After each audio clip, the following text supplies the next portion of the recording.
sprawling, epic pirate movie. There were no movies like Pirates of the Caribbean before, and they remain unique in its genre until today. The Curse of the Black Pearl was a huge hit, and even after 20 years it remains entertaining, funny, smart, very dynamic, loved by thousands of people all over the world. Johnny Depp received plenty of nominations and awards for the role of Captain Jack Sparrow, a unique character and one of a kind. Not sure I deserve that. Giselle. It's sort of like a childhood dream, isn't it? To be a pirate. The Curse of the Black Pearl is a quite hard movie to learn from for an English language learner. Firstly, because there is a lot of English vocabulary that nowadays we can find practically in the books, articles, and movies like this one, because they represent the time that type of vocabulary was in use. Secondly, there is a bunch of words related to ships, their navigation, and the military. The last but not least, most of the vocabulary in the movie is advanced level C1 and C2. That's why I recommend watching it and learning from it for the students who are intermediate. After this video, you'll be able to watch the film in English easier and understand it much better. That's why in the end of the video, there is a little quiz for you to check if you remember the vocabulary and fully understand it. Let's dive into a pirate's world and have fun together. Ready? Hundreds of extras running around. At least 20 different islands. 3 large pirate ships. 900 pieces. Couple of 100,000 gold coins. I think it'd be rather exciting to meet a pirate. Vile and dissolute creatures, the lot of them. At the very beginning of the movie, we get the description of pirates. Vile and dissolute creatures. A vile person is someone who is unpleasant, immoral, and unacceptable. You can also use the word horrible as its synonym. This coffee tastes really vile. A vile smell. She has a vile temper. Dissolute also means immoral, but it's more like immoral way of life. I intend to see to it that any man who sails under a pirate flag or wears a pirate brand gets what he deserves. A short drop and a sudden stop. Intend, level B1, to have something in your mind as a plan or purpose. See to it, a phrase, level B2, to deal with something. The only thing an officer can wish for pirates is a short drop and a sudden stop. It's clearly an idiom which means a death by hanging. Look, a boy! There's a boy in the water! Little Elizabeth assumes that the boy is a pirate, and in order to save his life, she hides his medallion and keeps it hidden for many years, until one day. Elizabeth, I have a gift for you. May I inquire as to the occasion? May I inquire as to the occasion? It's a very formal way nowadays. Inquire means ask for the information. I am writing to inquire about your advertisement in the Times. The waiter inquired whether we would like to sit near the window. Does a father need an occasion to dote upon his daughter? I'm told it's the latest fashion in London. Well, women in London must have learnt not to breathe. Dote upon someone is a phrase that means show your love by actions. And if you do that, you are likely to be called a doting parent or a doting partner. Well, how many times must I ask you to call me Elizabeth? At least once more, Miss Swann. At least the boy has a sense of propriety. We see that these two fancy each other. And this young man is that exact boy that was saved and who had a medallion. He has a sense of propriety, which means a sense of a correct moral behavior. They discuss the propriety of treating ill children against the wishes of the parents. We finally see a pirate, the pirate to be exact, who has come to steal a ship, knowing that a lot of people arrived to see the promotion ceremony. This dock is off limits to civilians. I'm terribly sorry, I didn't know. If I see one, I shall inform you immediately. This so-called vile and dissolute creature is introduced in the film through a great sense of humor that makes us love him from the very beginning. The deck is off limits to civilians. Civilians are those who are not members of the police or the military forces, like me, for instance. I am a civilian. Apparently there's some sort of high-toned and fancy to do up at the fort, eh? He calls a ceremony a high-toned fancy to do. High-toned means honorable and elegant. Fancy means something attractive or of a high quality, and to do means either a lot of unnecessary excitement or a lot of unnecessary angry feelings. It depends on the situation. There was such a to-do when I said I didn't want to be married in a church. Mr. Sparrow is kind of complimenting the ceremony but making fun of it at the same time. And he also tries to get as much information about the ships as he can. A ship like that makes this one here a bit superfluous, really. But there's no ship that can match the interceptor for speed. That ship makes this one superfluous. Superfluous is level C2, means something extra, more than needed, even unnecessary. A modern building with no superfluous decoration. I apologize if I seem forward, but I must speak my mind. Be forward, level B2, confident and honest in a way that ignores the usual social rules and might seem rude. Speak your mind, idiom, level C2, to say what you think about something very directly and frankly. This promotion throws into sharp relief that which I have not yet achieved. A marriage to a fine woman. You have become a fine woman, Elizabeth. Elizabeth can't breathe in that dress. She faints and falls off the cliff. The only person that immediately gets into the water to rescue her is Jack. So he's not that vile after all. But it doesn't help him avoid being captured. Pirate or not, this man saved my life. One good deed is not enough to redeem a man of a lifetime of wickedness. So it seems enough to condemn him. Indeed. One good deed means one good act of something. Something good that he's done. It is not enough to redeem him. By the word redeem, he means improving, make him less bad. The hotel had a single redeeming feature. It was cheap. But it seems enough to condemn it. He means it's enough to be disapproved and being punished because someone thinks that you are guilty. The word condemn means to criticize someone or punish someone.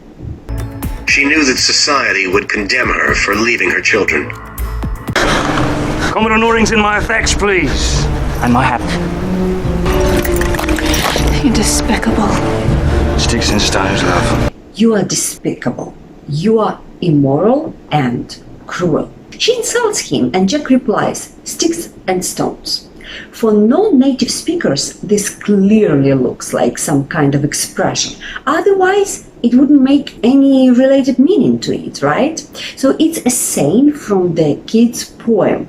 Sticks and stones may break my bones, but words will never hurt me. So with this poem, parents teach their kids that hurtful words should be ignored because they cannot bring any physical pain. Jack means that her insulting words will not bring any effect. As soon as a golden medallion got into the water, it created some kind of a signal and called for those who have been searching for it. The pirates on a famous ship that is called the Black Pearl.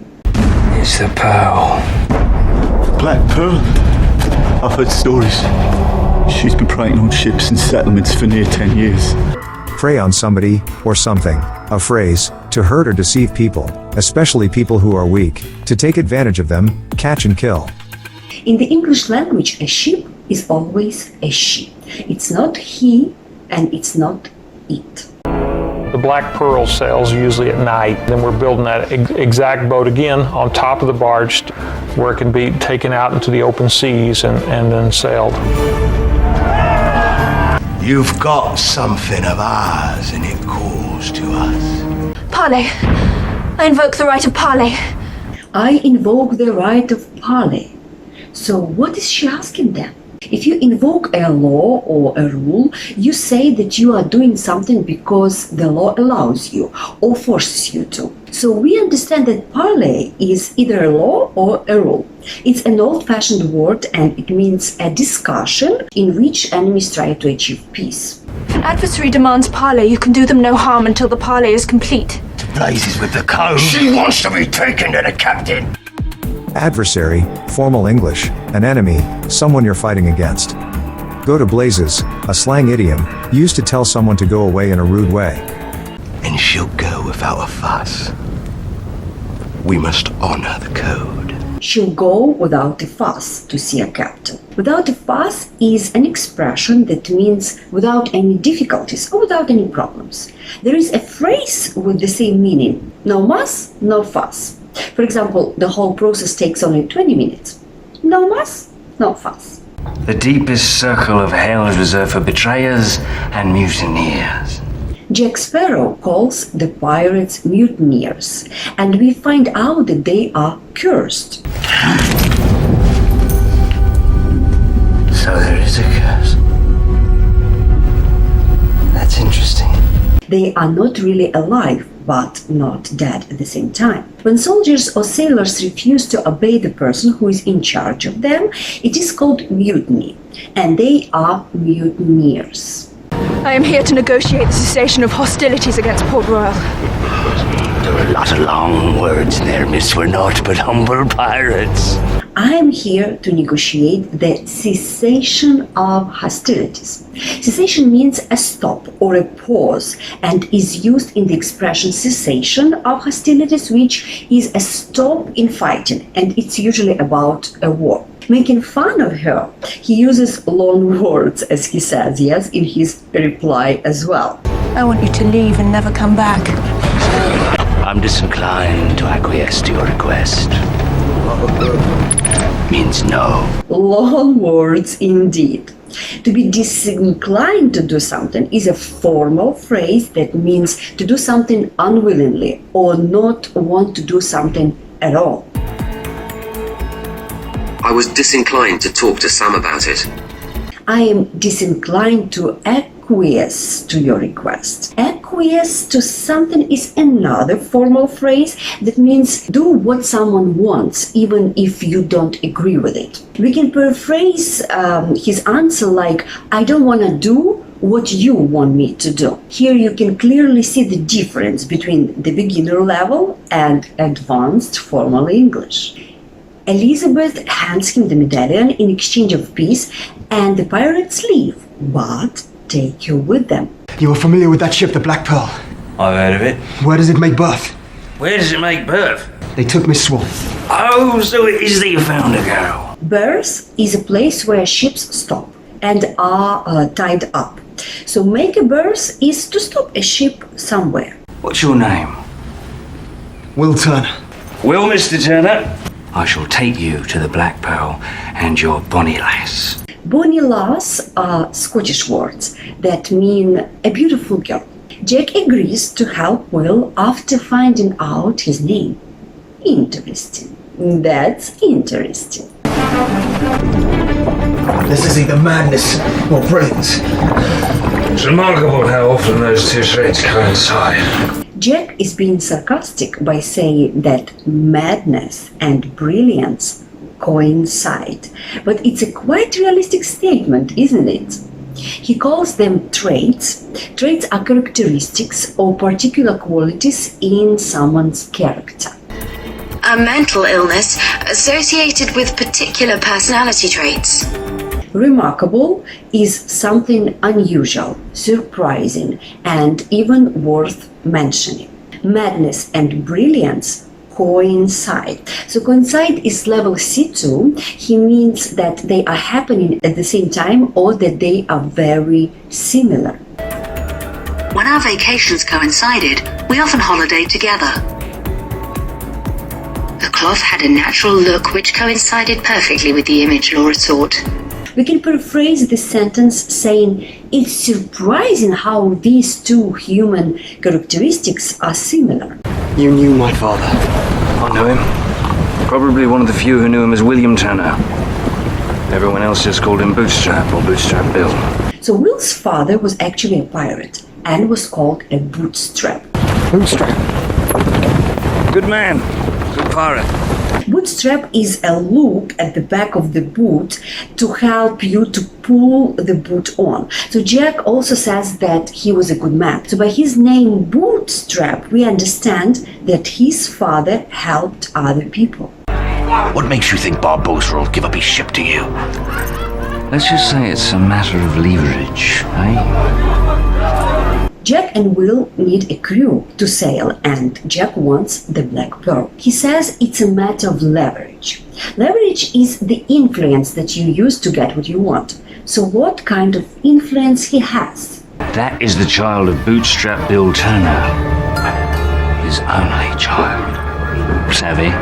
Is he now? Turns out that Will is leverage. That's why Jack agreed to help him rescue Elizabeth in the first place. This is Aztec gold.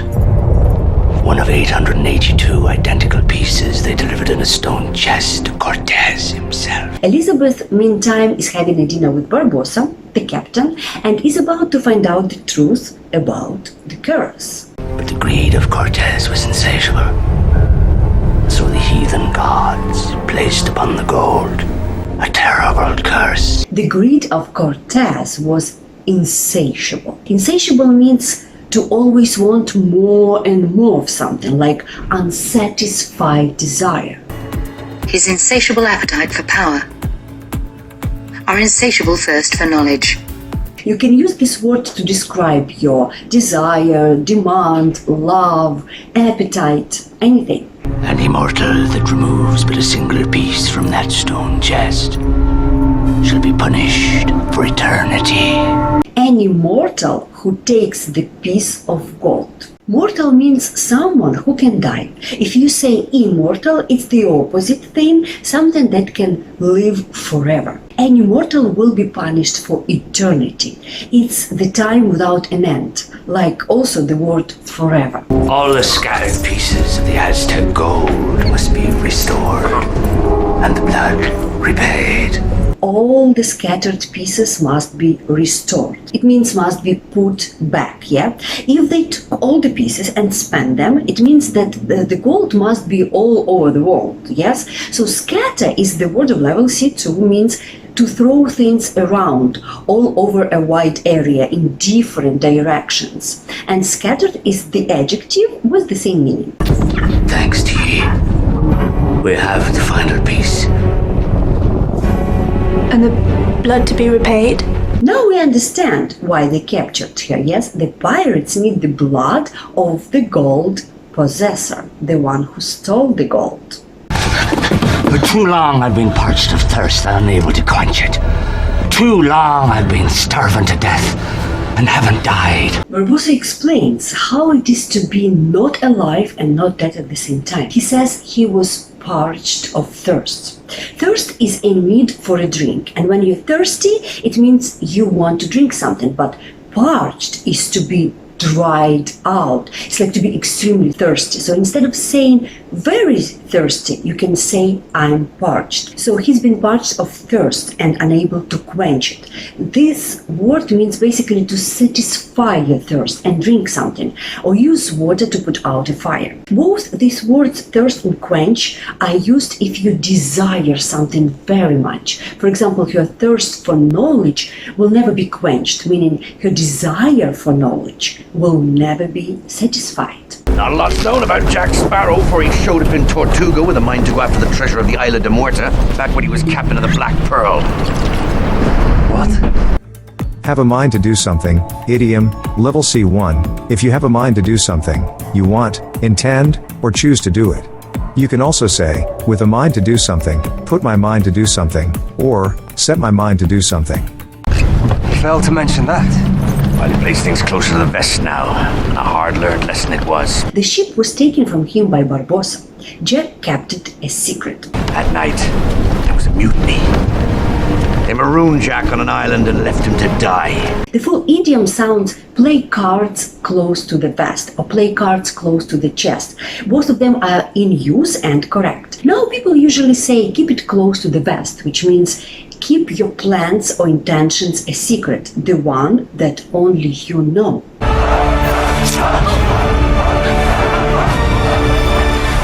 That's it? Waste not. As we know, Elizabeth is not the one who stole the gold. That's why her blood doesn't work and the curse was not removed. The medallion! She's taken it!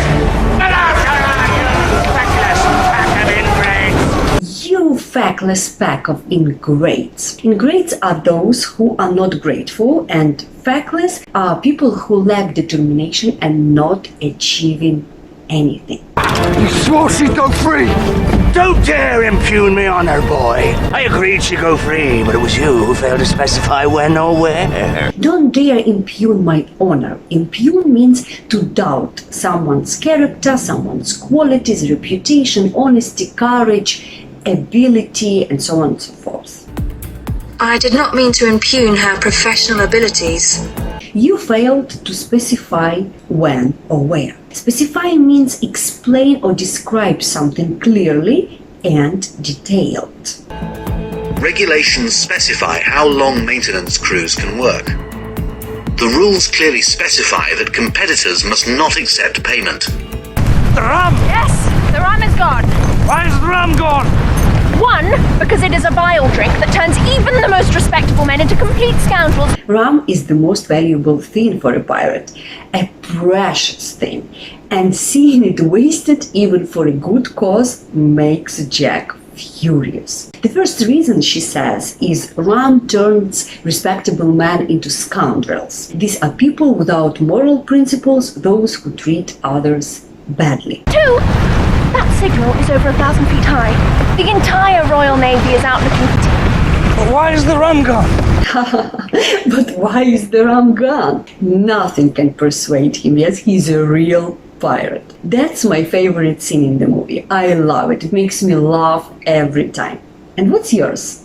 Write in the comments, guys, what you like about this movie and which vocabulary you use from it. Also, give me the like for the video and subscribe if you haven't yet. But we've got to save Will! No! We will return to Port Royal immediately, not go gallivanting after pirates. Please do this. For me, as a wedding gift.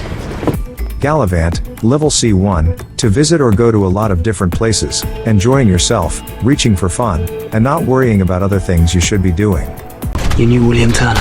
Oh, Bootstrap Bill. We knew him.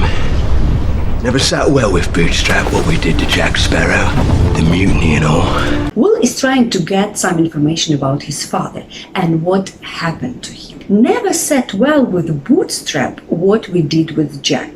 They betrayed him, and that's why Jack called them mutineers. The crew guy uses the idiom not sit well with someone.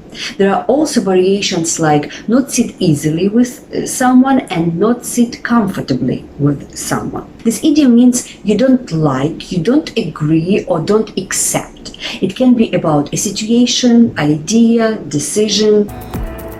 He had never before been accused of stealing, and it did not sit well with him. We've got to know interesting and useful phrases and expressions and words of advanced level. Take the quiz to see how well you remember them. And you can pause the video if you need more time. Now, bring me that horizon. Vile. A. Immoral, unpleasant. B. Smart, cruel.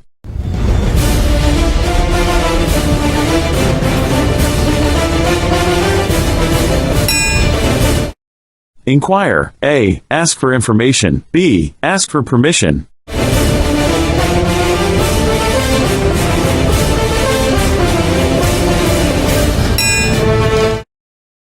Dote on someone. A. Show interest. B. Show love by actions.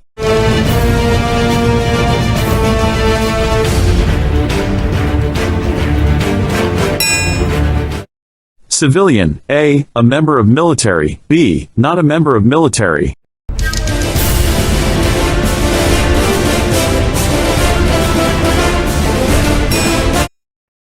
superfluous, A. extra, even unnecessary, B. gorgeous, amazing.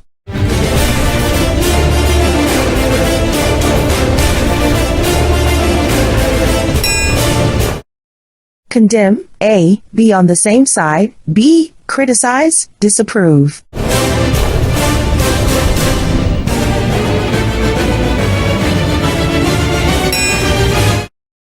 Invoke, A. use the law, B. cancel the law.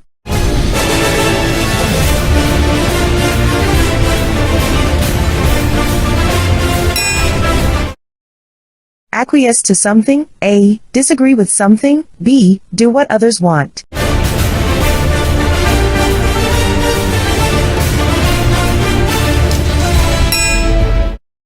Coincide, A. be opposite, B. be similar.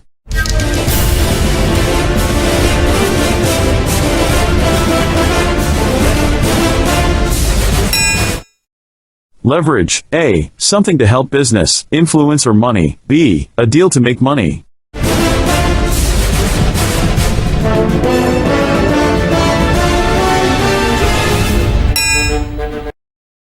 Insatiable, A. a personal preference, B. unsatisfied desire.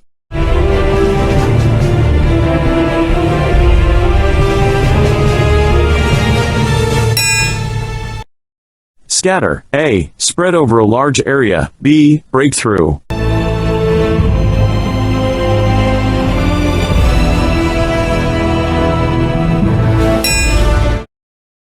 Quench, A. drink or use water, B. finish work.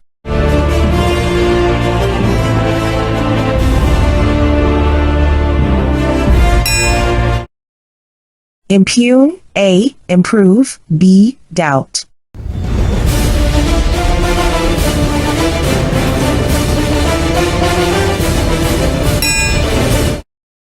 Not sit well with somebody, A. not enjoy, B. not agree or accept.